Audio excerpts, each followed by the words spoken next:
Hey everyone, welcome to the stories that brought you here. It's the podcast dedicated to the stories of the people from Pender Island, British Columbia. I'm your host, Chris Wakaluk, and I will be sitting down in one-on-one, hour-long conversations with current Pender Island residents to hear the stories that brought them to this wild little island we live on, and to also hear the stories that brought them to the point they're at in their lives right now. Today, I will be speaking with Gary Goodman. Now, many of you might know Gary as the guy who drives around the island in a red truck with a couple of hockey sticks sticking out the top. But today, we're going to get to find out a lot more about Gary than that. We're going to get to hear stories about what it was like to be on Pender Island in the 80s. Gary's going to tell us about playing in a rock band and flying to gigs in a float plane. And we're also going to get to hear a story about a profound experience that happened to Gary on July 1st last year. I also want to mention that I want to thank Gary for his openness and his honesty in this interview. It was quite something. I really enjoyed doing this interview and speaking with Gary, and I hope you enjoy it too. Here's my interview with Gary Goodman.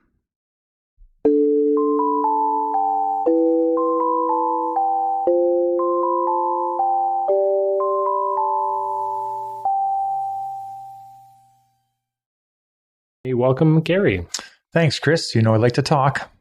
Yes. We just had an hour-long conversation before we actually came down here, and it was amazing.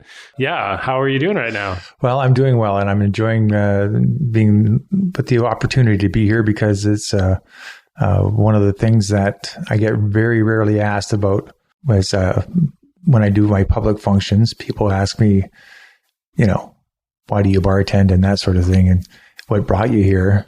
And they get that information, and then they drink 12 beer and forget it. Okay. Well, hopefully nobody listening to the podcast right now is in the middle of drinking 12 beers. But if you are, then congratulations, because that's a lot of beer, and good job. But, well, let's just get right into it with the traditional first question. What brought you to Pender Island? Well, I first got my feet on Pender Island in 1981 in September, and I was visiting Port Browning Marina with a band that I was a singer slash roadie slash light guy for. And so we showed up here. We played a gig at Port Browning Marina, and the lead guitarist was a guy on Main Island that hung out with the guy that I worked with, who happened to be the rhythm guitarist and also happened to be married to Leela Henshaw, who was, of course, the daughter of Lou Henshaw, who owned Port Browning at the time. So it was pretty well a guaranteed gig. We were going to play, and they were going to pay, no matter how good we are. But I'd like to think we did well because we played there numerous times a year. So, the first time we showed up, we got out of a van, set up our equipment, and played a gig at Port Browning. So 1981. 81. All right. Where were you living prior to this? How did you hear about Pender Island? This was your very first time on the island? Well, at the time, I'd moved from Washington, D.C. I was living in the United States. I was a Canadian citizen. My father was working with the American Embassy. And I had graduated from high school. And at the time, Ronald Reagan was running the show down there. And he actually wanted to make sure that if there was an altercation abroad, that all of the people that were there that weren't citizens were at least registered for the draft. And so you got 2 letters. And if you didn't sign them and say, yes, I'm registered for the draft, the third one came with guys with black suits who said, sign it or get out. And I just turned 18. And my father looked at me and said, get out. So we graduated high school, and we moved to, I moved to Main Island, where my grandmother lived at the time, and my sister was living. And so I got out of, graduated high school just from Mount Vernon High School, just outside of Washington, D.C. After being there for 3 years. My father was with the American Embassy as a military deputy liaison officer for the the Canadian side of it. He escorted me out of the country, so to speak. And we flew across Canada and stopped and drank at every bar that we could, and ended up on Main Island. And so Main Island is where Leela Henshaw, who was Tattersall at the time, was married to Earl Tattersall. They owned a garage there, the Miners Bay Esso. I ended up getting a job there after a couple of weeks apprenticing mechanics. And then a band was formed called Rock Bottom, and we practiced, and And before you know it, we were doing the Gulf Islands and Friday Harbor and San Juans, and Port Browning was on Pender Island. It was a natural because Leela's mother owned the place. And so Earl had a float plane, and we would fly over here and play the gig and go back for Monday and do mechanics. Wow. So your dad encouraged you and basically told you to leave the country for your own safety to avoid being drafted, perhaps? Well, it wouldn't be drafted, but it would be registered for the draft. So if a draft were to come about in the States at the time, that was around the Iranian crisis. My father was involved with that in a very a small way, but we helped get 9 of the hostages out of Iran. They needed passports, and they went through the American embassy in Washington, D.C. to get Canadian passports from our embassy. So the Canadian embassy was, complacent with this kind of stuff, and they did it. So when you watch that movie Argo, somewhere, I can only say that maybe he touched an envelope that someone signed that went over to do that sort of stuff. But he made us stay home from school that day, and just in case something went sideways. So he knew it was coming up. And my brother and I were living in the States down there. I think I was in grade 12 or 11. And he said, don't go to school today. And when we went back, we had candy bars in our locker, and thank you very much, merci beaucoup Canada, written on notes stuck in our locker. And my dad said that we should probably wear our Canadian Embassy t-shirts to school. And we did. And we were mini heroes for a couple of days there. So how did that feel with your dad sort of, influencing you to leave your home, basically? Well, he was a very military guy, and not much of a hugger, a handshake kind of guy, a salute kind of guy. One of the things about my dad was that his acknowledgement of your good deeds was a salute and a carry on. And as kids, we kind of strive for that. He was a good man, but he was military.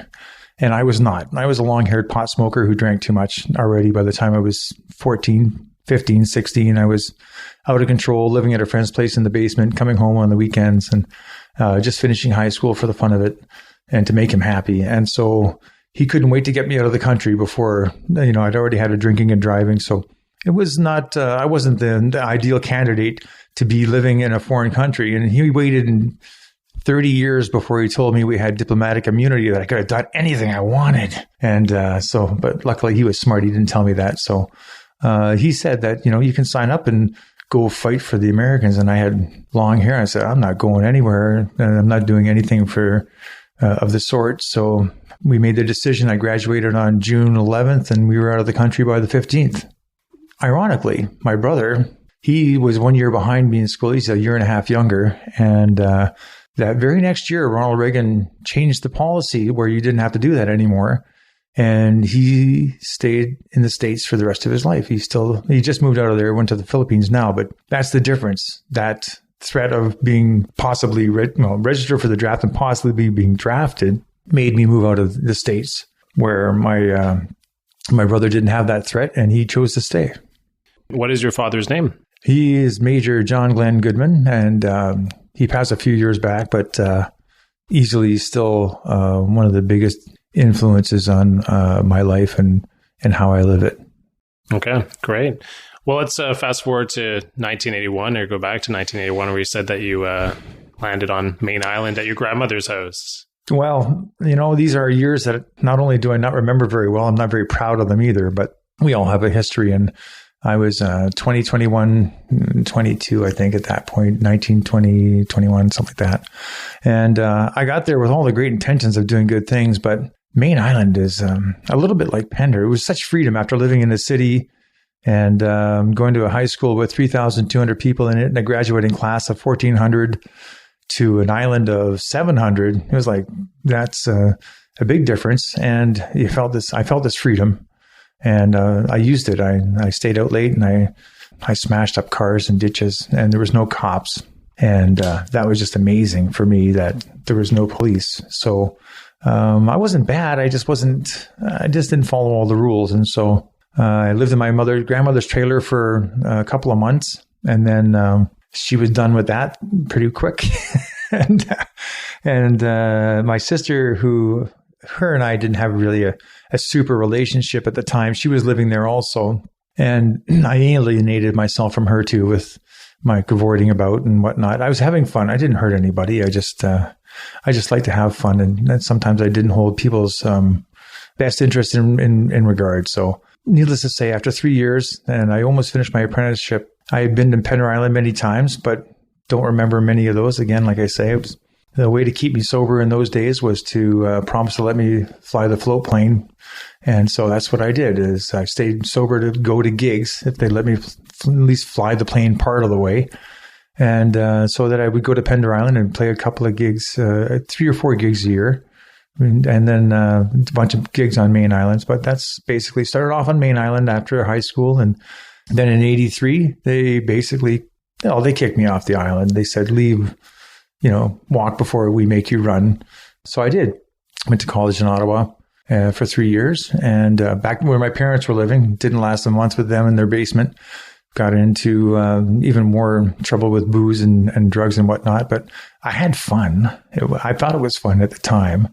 And I was working on a Bachelor of Arts in 1986. The guy that I worked for as a mechanic on Main Island, Leela's husband, Earl, he phoned in March and he said, I was outside with a snowblower in Ottawa.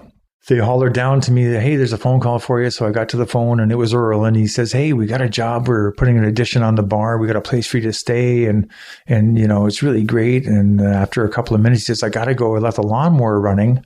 And I looked out the window and there was my snowblower running. I said, Earl, I'll be out there in a week. And so a couple of bonfires and a yard sale and I was gone. I got on a bus and went to Vancouver and arrived on Pender Island to stay in 1986 after visiting numerous occasions in the years before that. So from snowblower to lawnmower. Snowblower to lawnmower.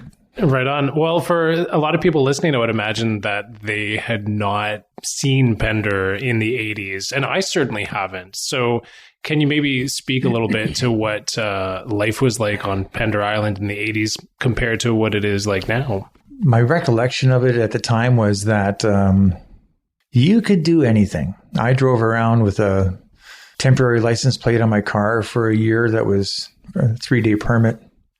Then I put it on my motorcycle for another year, and I never had any trouble with it. I used to ride my motorcycle with no helmet and no insurance, no motorcycle license. So I quit drinking in 86. I got here in 86, and I had trouble right off the bat because I'm an alcoholic, and I know that. And at the time, I needed something to shape me up. So I had an incident where I ended up in the hospital in 1987, and so I got out of the hospital and I quit drinking and basically saved my life. And so after that, things became very clear.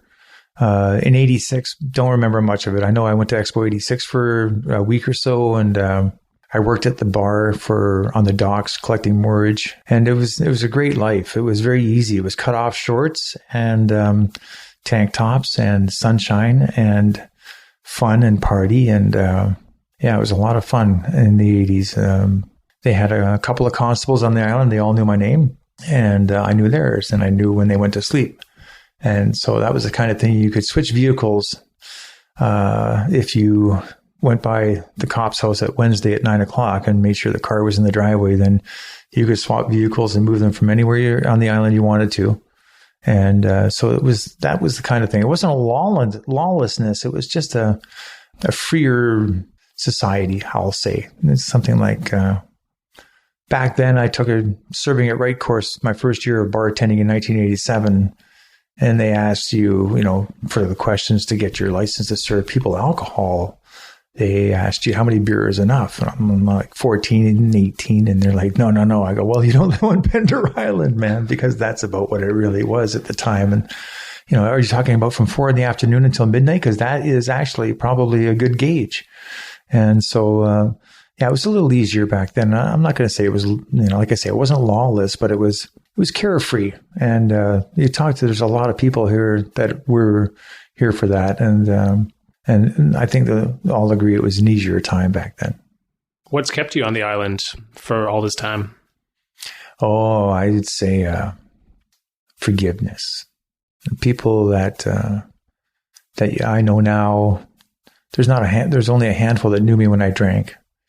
And like I say, I wasn't a bad person. I enjoyed having a good time, and sometimes it was at other people's expense. So there's a few regrets, but not many. And anyone who knew me in those days, some of them are still good friends, and we laugh about the days.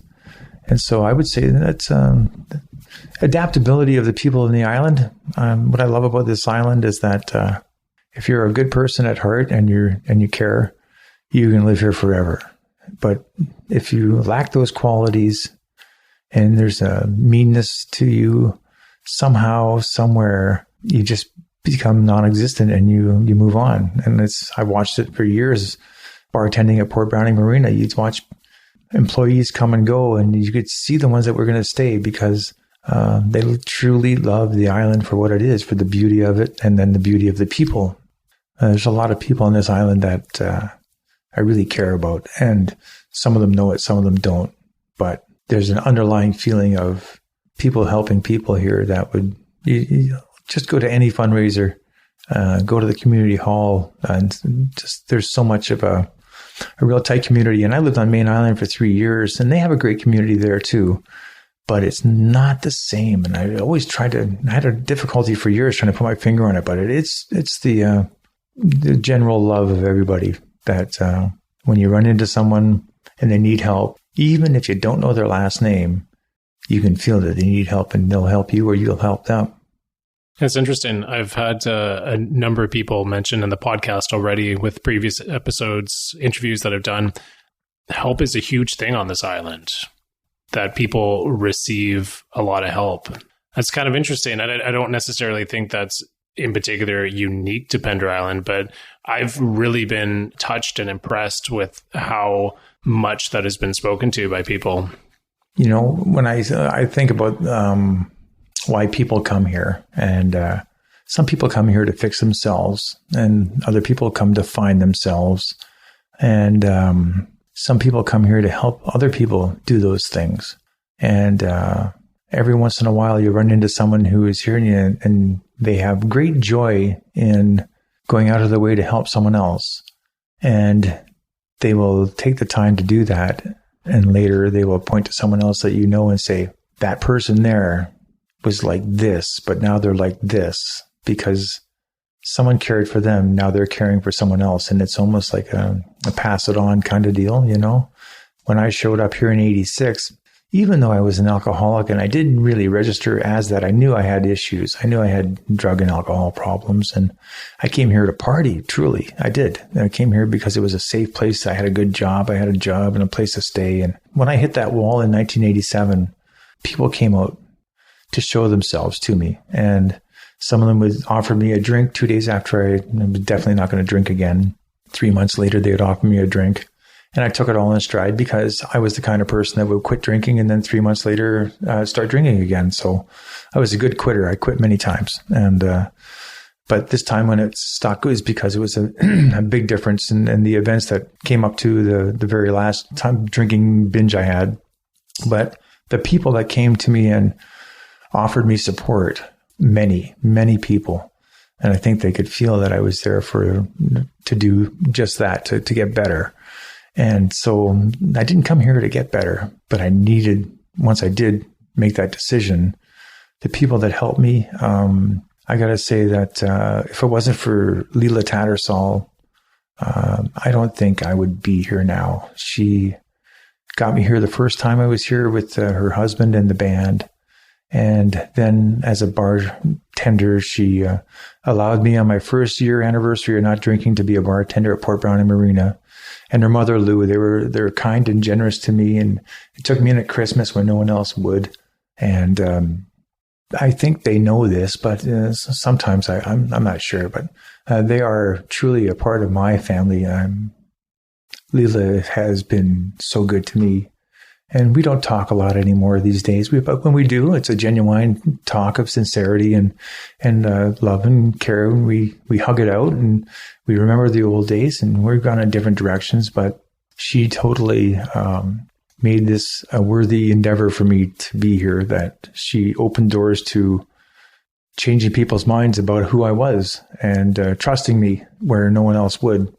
And that trust is now spread out over 30 years. And I'm a very happy person. And she helped me get that way in the very beginning. That's beautiful, man. Thank you. Thank you for sharing. And you mentioned that you had a job.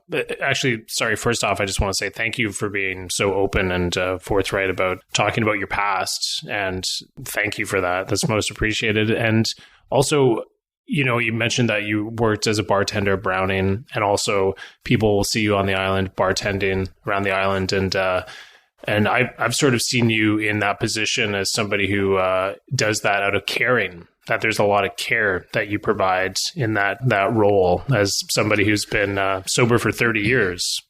You know, when I do this, I like having fun. I haven't changed. I just don't drink when I'm having fun now. But it's kind of hard to go to a party and do nothing. So I want to be part of the party and help. So I do a little bit of DJing, and I like to MC the baseball games for the kids. And I just like to have fun. I like to see people having fun. It brings me joy, you know.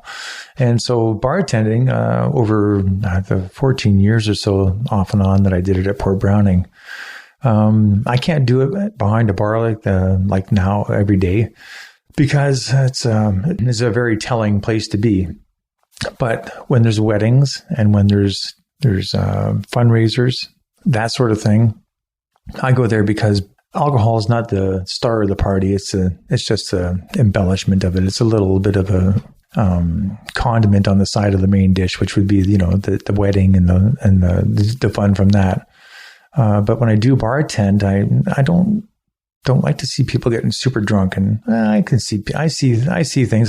Sometimes I see someone go, "Ooh, that looks like me," and but it's not very often. And I'm pretty good at saying no to somebody, and I know because when people told me no, I didn't like it either. So, but yeah, it's a bit of caring. I used to. This will probably catch up with you, but I think the statute of limitations is up on that. But when I bartended at Browning, they used to have a liquor gun, and the liquor gun had 1/2-ounce shots.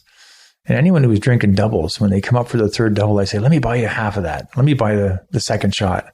And without them knowing it, I would hit the 1/2-ounce button on the liquor gun, and I'd shoot a half in, and I'd say, "That's for you, that you paid for." And then I shoot another half in, and then say, "That's the one I paid for."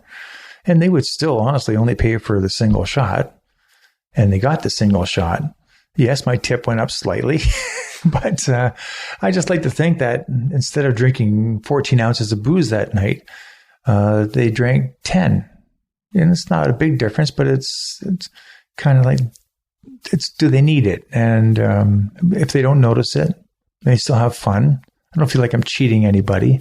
But that's one way of being a little bit caring about someone who's having a good time and watching them as they have their good time and helping them that way. All right. Well, maybe shifting gears here a little bit up into the present right now. What's been on your mind lately, Gary? What are you thinking about these days? What's driving you? What are you feeling passionate about these days? Well, you know, anyone who knows me, I'm a very happy guy. I've got a great girl and got a great place, and I have a really good job and many jobs, and I choose them all. So my plate is full, and it's full of everything I've asked for. And I've never been so happy in the last 5 years or so. Been lots of changes in my life. And so Pender is one of those places. It's, when I say, you know, forgiveness, it's also adaptable. So I can say 10 years ago that I used to eat huge steaks and, go out and play hockey. And if someone gave me some lip, I'd want to, you know, give them a shot in the head. And so I was, you know, just running on that kind of wavelength, but now it's not that way. I don't eat meat anymore, and I can't put any finger on it. It's not, not Nancy. She's been a vegetarian since I've known her. But the thing is, I guess I've just changed my mode of thinking. So Pender's allowed me to do that. And, I just truly love what I'm doing, and I'm thankful and grateful that every time I get up in the morning, I say thank you for letting me live here on Pender Island. And whenever I'm in front of a microphone at a outing of something, I always, you know, ask the people, can you think of another place that's like this, that's so worthy, and it beats out 99.9% of the earth on a place to live with the people and the beauty of it. just the overall feeling of it. So I really think that if I were to say my state of mind right now, and in the last little while, I'm very grateful to be here and happy to be here. And I find myself feeling how lucky I really am that I've got this place. In 2000, when the Y2K was coming out, I bartended on Main Island just in case. And I had a winter job over on Main Island, or on the mainland, sorry. And I would bartend in the summer as a hobby job at Port Browning. But in 2000, I gave up on the mainland. I pulled my union ticket out. I was an industrial pipe layer, and I kept places on Pender and the mainlands. And I moved back here full time in 2000 again, after being half a year for the 90s, because I realized this is the place to be. And, if there's ever going to be a zombie apocalypse, this is the place to be. Yeah, where zombies can't swim, as far as I know. It depends what version of zombies you see, but usually swimming zombies are quite unusual. Yeah, I would imagine. All right. So you mentioned talking about emceeing at the ballpark. I've seen you do that. Actually, I was given a tip to go watch you perform at the ballpark because you do the announcing for the kids before they go up. You say their number and their names, and it was pretty rad to get to see that. What sort of a thrill do you get out of doing that? I think that part of it is I played baseball when I was a kid. And when I did it, I was living in Philadelphia at the time. And so they have a much bigger system down there, and everything's bigger. So, they had perfect uniforms and home and away games, night games, and that sort of thing. But they didn't have the guy calling out the names. And it was almost like if you would just get to 12 years old, then you could have your name called out. And I don't know what started it, but I love Danny Martin. He's one of my favorite guys. That guy gives all the time. Him and Kevin Marsden, they give so much to those kids, and they really care. And so I was helping them get the field together 6 or 7 or 8 years ago, and they had a PA sitting inside of the shack, and I just asked, "Hey man, can I, what do you do with it?" And they say, "Oh, they make announcements sometimes." So I brought my own gear, put it all together. And I think it's watching the kids when you call their name. And I give them nicknames sometimes, and, things like Nigel the Nuke Watson when he was pitching. And you could just see the glory in their eyes of, wow. And, the biggest thing I could do was make a mistake and mispronounce their name. And mid-swing, they would just stop and go, "That's not my name." And so they paid attention. It made them feel good, and the kids loved it. And it gave a little bit of an officialdom to the game. It made them, they're there to have fun, but they also sang the national anthem. And I would always drop the microphone down so they could sing it in unison as a team, or we'd have special guests show up and do it. But it was just to have fun, and the kids have fun, and they love to hear their name in the big lights. And the parents, they get a bit of glow themselves. You call out their kid's name, and that's my boy, or my girl, or whatever. And now it's so funny. I've been doing it so long that, not only those kids not playing baseball here anymore, but they're driving, and they're out of high school. And Tasia Baxter was working at the bakery last year, and I didn't even recognize her. And I thought, oh my God, I'm getting old. But, I'm going to do it again this year. If there's baseball, I love calling it. The kids love it. A team from Sydney had 2 home games, and one of them was in the playoffs, and they chose to play it here on Pender because they had so much fun. And the people that live around the ballpark are really tolerant because I blast Danny Martin's favorite song, which I made up because it's not his favorite song, but it's, Thunderstruck by AC/DC. It's a great cranking tune. And I like to hear it every game. So I just say it's his favorite song. And he just looks at me and smiles and nods because Danny's that way. He's, whatever you want to do, Gary, just play it. And so they came out and they played their home game. They gave up a home game to come play on Pender so they could have their kids' names called out. And I felt really, really, that was really something for me because it made me feel like what I was doing was worth it. And of course I talk everybody into handing over their 50-50 money. If they win the 50-50, I go, so we have a record this year of 7 50-50s that have donated the money back to the ballpark. And we sure hate to break that this year. So whoever wins, and, I make sure we all have fun. And that's what it is about that, I think. Right on. Well, you mentioned about donating 50-50 money back towards the ballpark, and I've seen you at the Hall for a Hall fundraiser win a 50-50 yourself and give the money back to the fundraiser for the Hall. And we've talked on occasion about supporting charities, and it seems to be something that you're passionate about giving back to other people. And yeah, I just wanted to hear you speak to that for a little bit, because it's been inspiring to be in conversation with you and hear about that. And just want to hear a little bit more about how you feel about that. You know, Chris, I think sometimes I allow myself to take for granted where I live and the people that live here. I work at Joe's place once in a while, helping him keep his back end kitchen together. And I see people sneaking in to pick up Meals for Wheels at the bakery. And so there's so many hidden people volunteering and helping other people. And you can only take so much of it. So I just don't know what made me do it, but I just started thinking I should give back. And it was years and years ago. And so I try and do that, but I want to make sure I'm having fun. I don't want to force myself. So I like doing the parking for the fall fair. Doug Keating got me involved with that. He did that for many years, and it's fun. You get to meet all the people. It's exciting for one day, and it's such a great thing. And so as the charities go by now, you know, the last 5 years, something's happened to me. I don't know what it is. Can't put a finger on it, but my mind, the way I think is different. And so money's not a big thing. I got lots of money. We're all millionaires. We just got to go out and get it. It's in escrow for all of us. So as soon as that frame of mind came about, lots of money. And so I don't do things for money anymore. And so it doesn't mean that much to me, but it does mean some things get done and some things don't. So that one particular time, that's leadership by example. I mean, why would I talk to people about giving back their 50-50 money and not do it myself? And so I try and do that. And I try and bartend for Fuss About the Bus and whatever.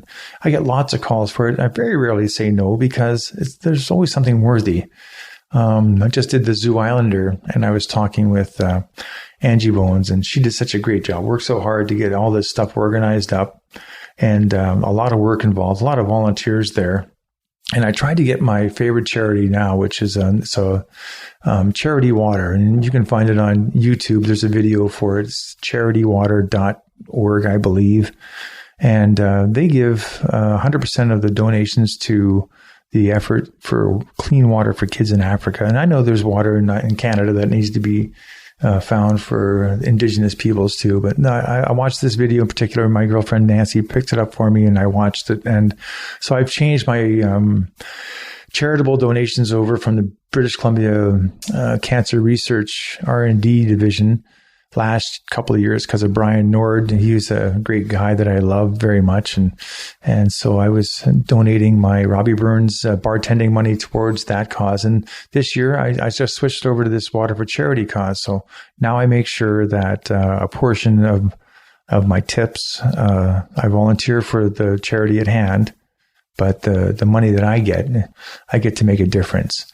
And I said to Angie, I charged her some money for that keg, even though it was donated, so I could at least get that money to the charity that really means something to me, and that's the water charity. It may change again in the future, but right now I feel that that's the best bang for the buck as far as helping people. And, we live on Pender Island. And if you want to talk about a charity on Pender Island, yes, there's lots of places where money could go to help things out. But we're all drinking water that's good for us. And so I'd like to think that finding good water for someone else that isn't so lucky as us holds a higher priority sometimes. So cool. Thank you for sharing. Moving into a different area here. We talked about your father earlier, and I'm always curious about people's parents, but I just wanted to ask about your mom. Tell us a little bit about your mom, Gary. My mother, she's a French Canadian there, and she's a very great person to me. She's my father and my mother met, and she could not speak English and he could not speak French. But I do believe there was only, my sister was born shortly after they got married. So I believe that they knew a few words like Parlez-vous hama hama. I'm not sure. I just know that my mom is really, she's living in Comox now. She's 79. She just quit smoking cigarettes. So there's no question where I get it from. I drank and smoked and swore, and my mother does still. She quit smoking, but she's a great lady. Everyone's got different things, right? So my mother lives with her heart.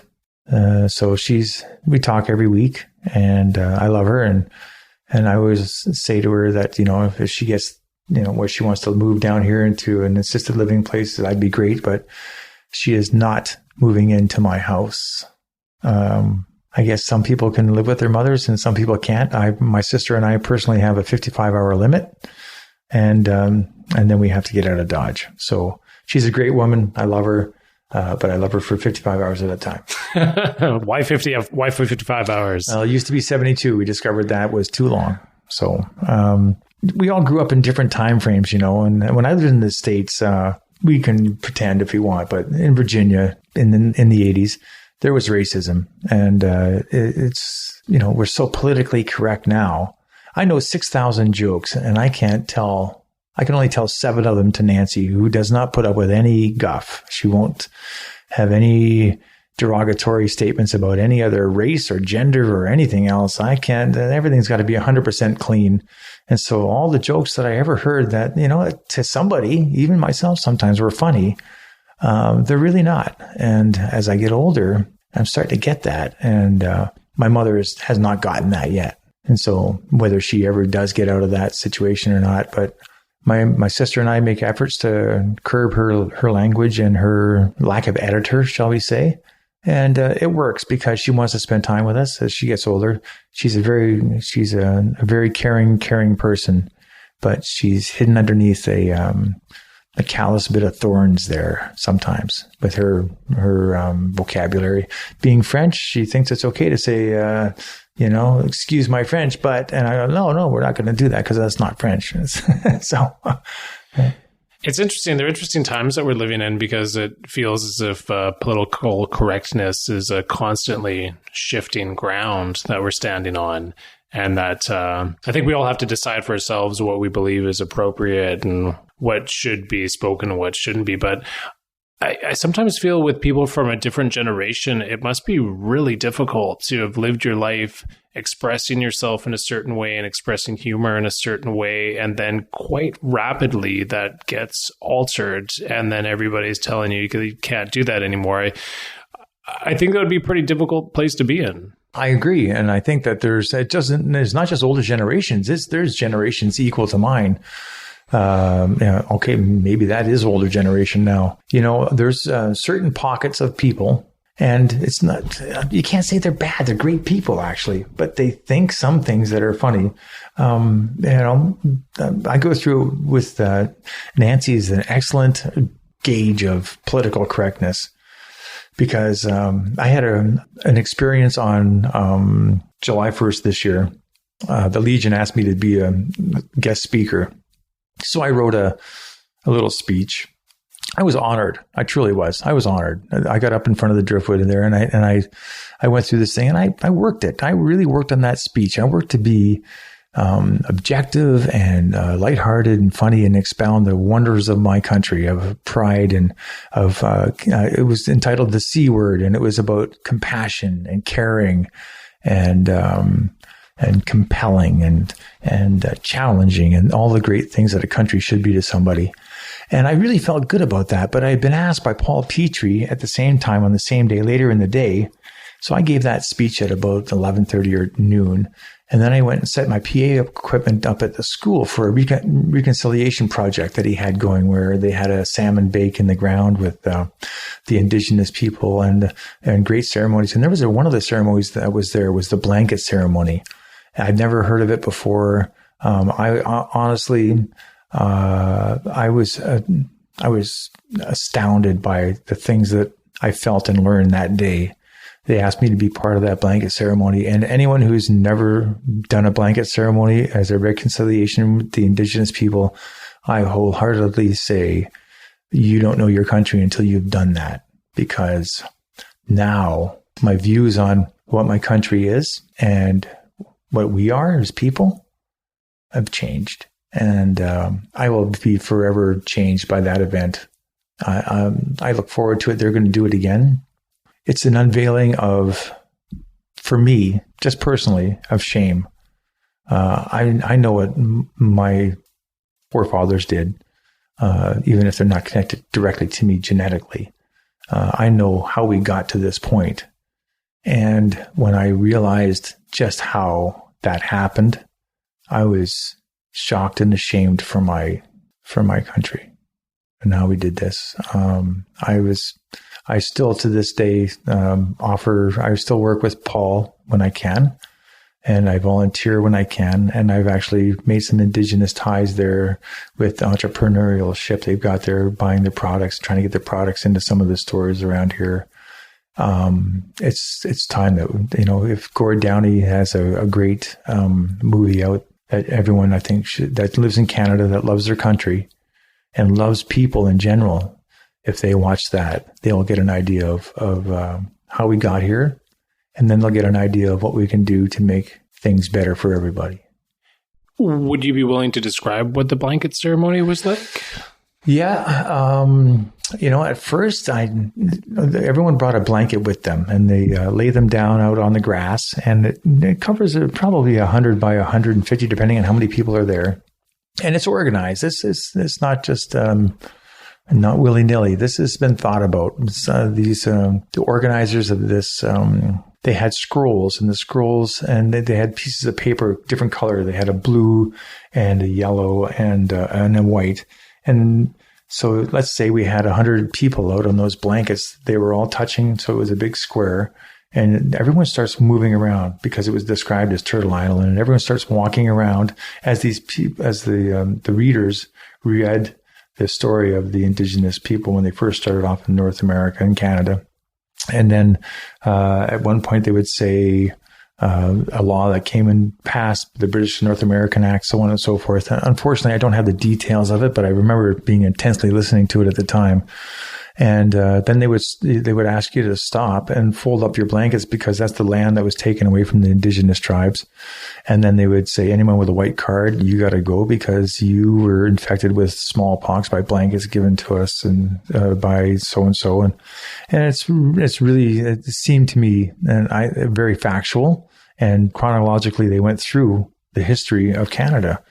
And at the end, there were so few of us walking around, and it was really hard for me because I was walking around. I didn't get one of the cards, so I wasn't one of the kids put in one of the schools.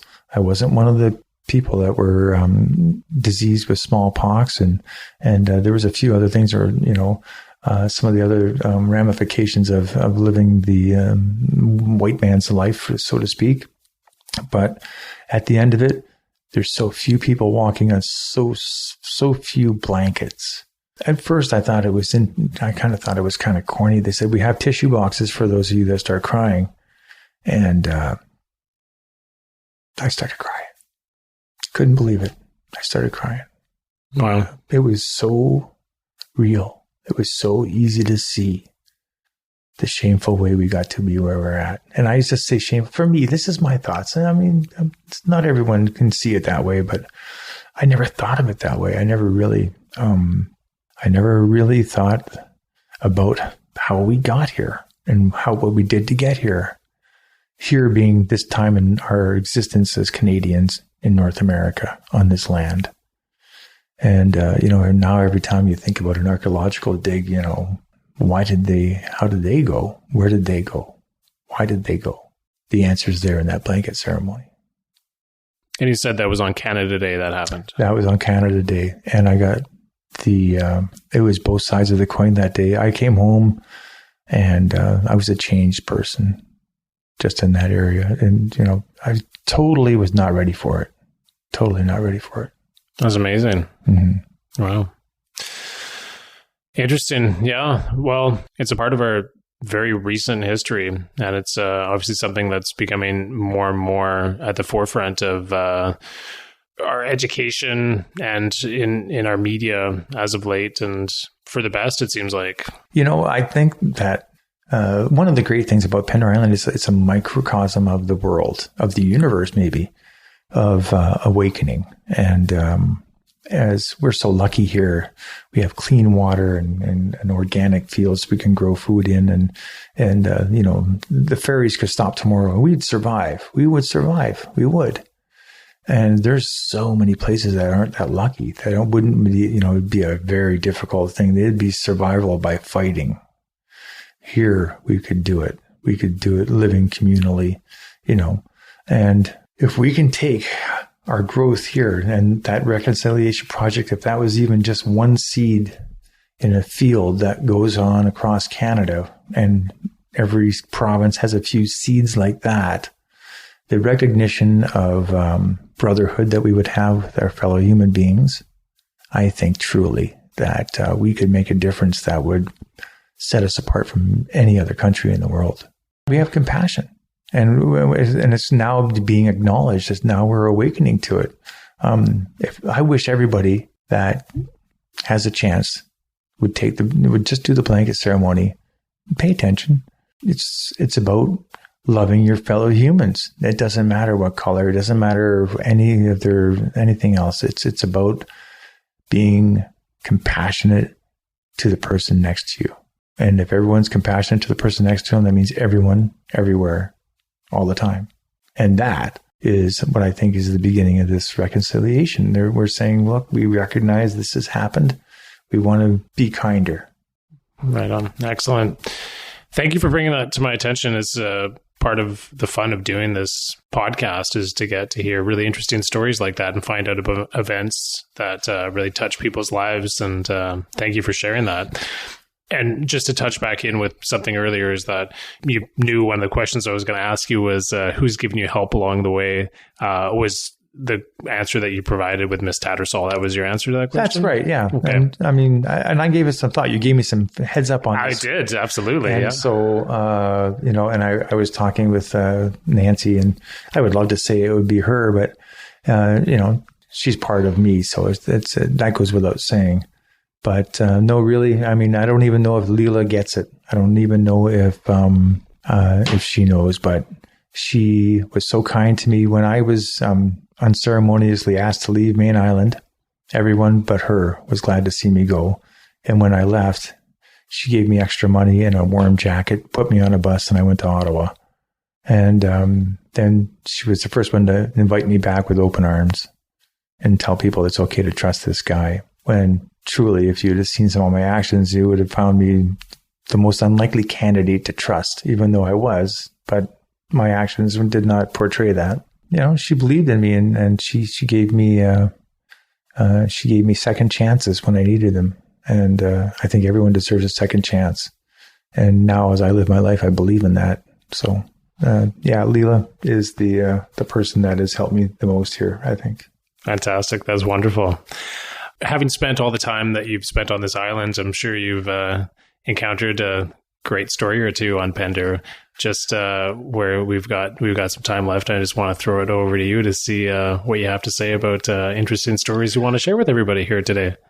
Well, Chris, now this is getting into a place where I can get in trouble, which is my favorite place. So, there's a few people like first, Chris, I want to say thank you for having this, but I'd say that if this podcast is truly something you want to pursue, there are a list of characters out there with history far deeper and far more colorful than mine on this island, that I am a mere quarter inch to the onion of this island. There are people like John and Jamie Bradley, Ian Rossmith, Lou Henshaw, Spaldings, Octralonis, and they would be glad to share. And they have some of the great stories. Rob's story. At one point, I was going to write a book, and I used to keep some index cards at the bar, and I would talk to people at the bar and write down their little notions and keep them. And I was going to write the book was going to be called Lou's in Control, because Lou owned the bar, and sometimes it was in control and sometimes it wasn't. But it was a play on words. Lou is writing a book right now, and I can't wait to see it. I actually am going to go down and talk to her at her house and see if I can help her in any way. But she's a great character. She's got a really good memory, and she's very colorful. So I think that if you don't at least investigate the possibility of having her on this podcast and a few others that you'll be missing the prime of the prime. I'm a mere weed in the garden, my friend. I've heard Lou tell some stories of the old Browning days at the Speakeasy, which is a monthly gathering where people tell stories and personal essays and fiction, and Lou's told some beauties. I was really impressed with every time I've seen her get up and tell some stories from old Browning days stuff. It's been pretty great. She cares. She does. And, everyone's got their different sides and their different ideas of who Lou is. And I've seen the great side of her.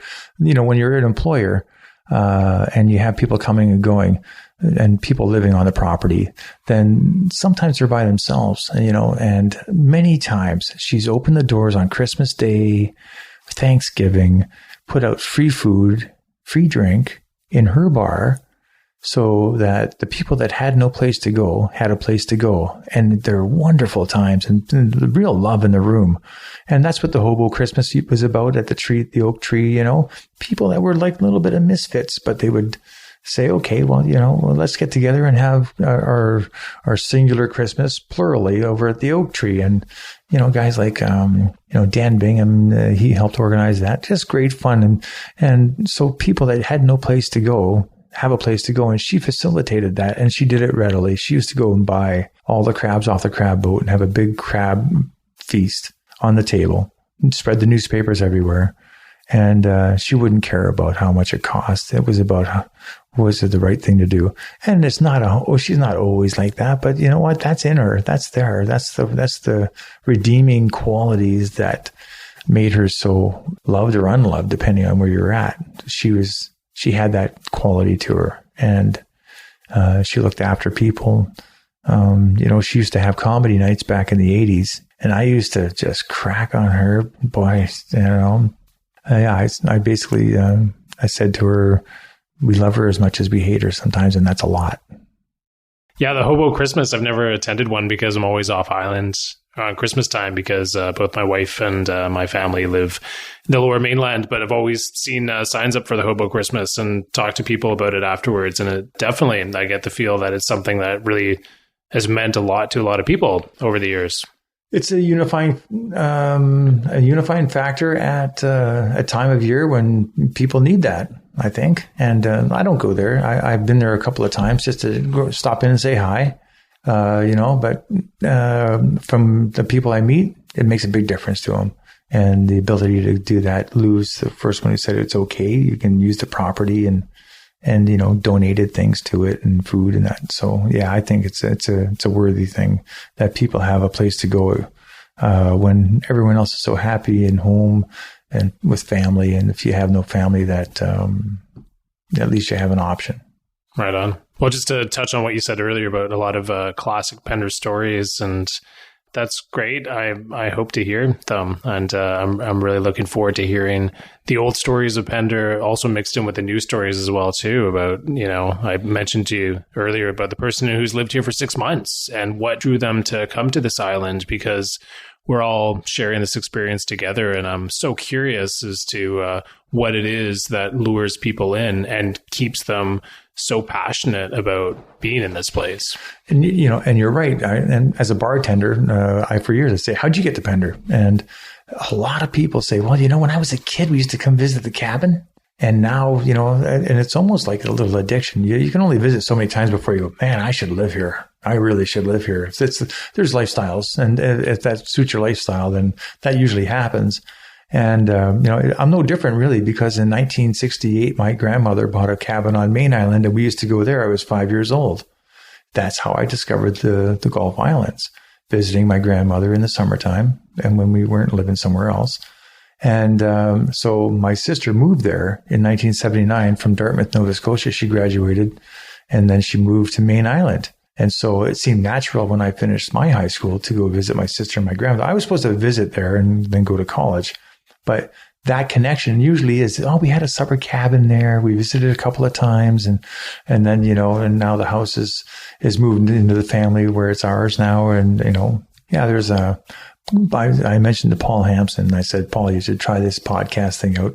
I said, "It's easy. I said, tell your story, but you got to be kind of like, watch what you say, and you got to try and be objective and stuff like this. He goes, "Oh, there'll be trouble there, man, all the time." So you're going to get characters there, and you're going to get their view and their, which is what you're looking for, perspective, right? Absolutely. Yeah. Yeah. Yeah. So, I think guys like that, and there's a few guys. There's one guy that lives in Magic Lake, and he used to be an airline pilot.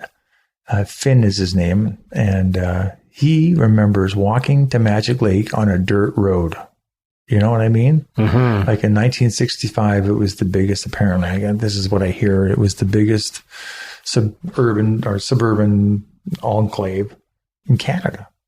Right. Yeah, I have heard that too. Yeah. And so Magic Lake used to be a cow field where cows got stuck and died. I mean, they used to call it Dead Cow Slough or something like this, That's what I heard, Dead Cow Slough. And so there's those old stories there. But when Finn tells me about walking, you used to be able to cut across Magic Lake before it was Magic Lake. Nice. That's very, very cool stuff. You can still used to be able to drive from behind Gary Dudley's to Roe Lake to get to the ferry. It used to be the road. That used to be the road. And if you have a good enough 4x4, of course you can't try it now, but back in the 80s you could. As you mentioned earlier, you could get away with a lot more in the 80s. There's probably a couple of pickups back there. That's funny. Well, we're nearing the end. This is so totally zipped by. I was just looking at the time here, and we're reaching the end here. But I just wanted to give the last word to you. If there's anything else that you just wanted to speak to and let people know, anything that you just want to share at the end with us here, Gary. Well, Chris, I think this is a great endeavor you're doing here, and it's if you think about how the Indigenous people of all over the place. It was word of mouth. That's how you taught people things, and that's where you got history from. So I think this would be a form of that, and my hat's off to you about that. And of course, you picked the right guy. I could talk forever. So anyone listening to this is going to go, "Yeah, I've heard that before. Holy cow!" So, Chris, thank you for having me out. I really appreciate it, and I'd be glad to help you in any way with this if you need any. Thank you so much, Gary. All right. Well, there you have it. And in honor of that interview, I decided I would come down to Port Browning. So it's a Friday night, and I just stepped out of the pub and came down to the water.